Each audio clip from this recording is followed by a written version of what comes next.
Hello guys, ngayon nandito na naman pala kami sa may Angat, Bulacan, sa probinsya namin kasi dito daw i-celebrate ng mama ko yung Mother's Day kasi nandito rin yung mama niya guys. Tara, let's go!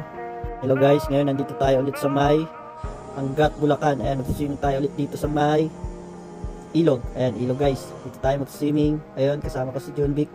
Ayan, lalakad tayo pagpunta sa kanya. Yun, hello guys! Dito kami sa may Bulacan guys.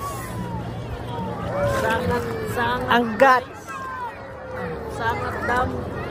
Malapit sa Angat Dam. Saan ba yung Angat na yan? Yung pinaka-dam niya. Doon, so. Daming tao guys, oh. Siguro doon malinaw yan doon.